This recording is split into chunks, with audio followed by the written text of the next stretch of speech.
To remain updated with the latest business news, click on the bell icon.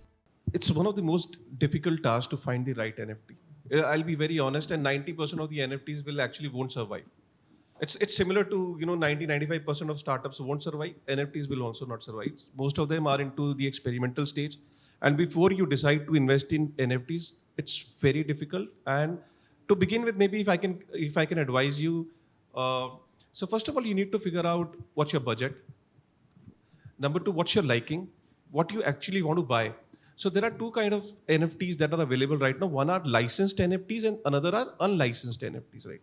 Licensed NFTs like in a sports NFTs, like what Rario is building. Like, so suppose you want to buy a cricketer's NFT. So, you like Yuvraj Singh, or maybe you like Prithvi Shaw, and you want to buy a particular NFT of Prithvi Shaw. You can instantly go to Rario. You don't have to think about that.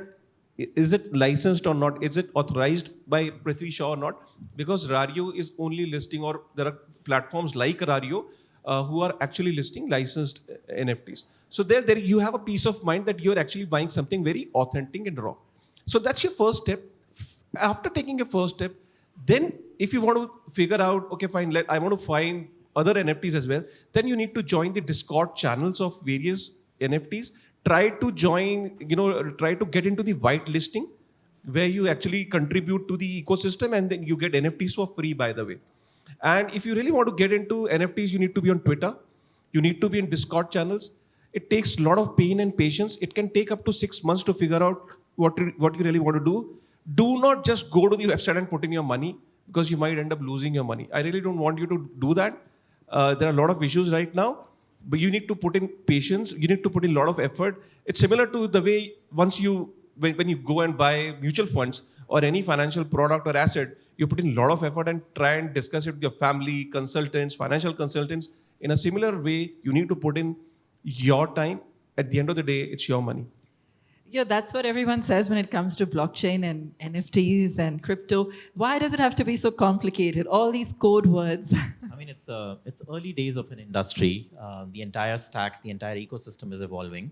And what you will see, also use cases are evolving. I mean, over the last few minutes, we've talked a lot about investing in NFTs. And I think it is very important for us to recognize that's just the initial use case. What we are looking at is a revolution, because goods and ownership is now digital. Now, what you do with these NFTs is way beyond, owning an NFT which could become a profile picture, right? What if the character that you talked about actually represents the biomechanical properties of that character that you talked about in the ape? So when it becomes a part of an animation, you're actually getting royalty for it, because this is how the character behaves, operates. So that's the new utility that is possible that many people are experimenting with.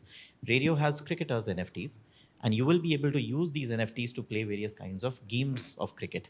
For the first time, you can actually build your own team by owning it, just the way the franchisees do it. Now, that's a very different thought process.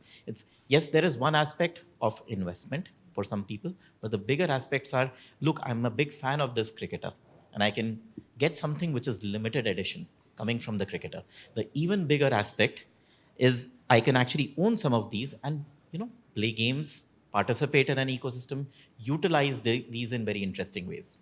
Right? So to your point on complexity, I mean, a lot is just evolving, and give it some time to the entrepreneurs. They will come back with solutions and do exactly what you've seen over the last probably 10, 20 years on the internet. It was not that easy if you go back to the 90s on how we would access websites. It's a very different world today. I think we are in the early days of evolution of this ecosystem. If you like the video, do like, comment, share and subscribe.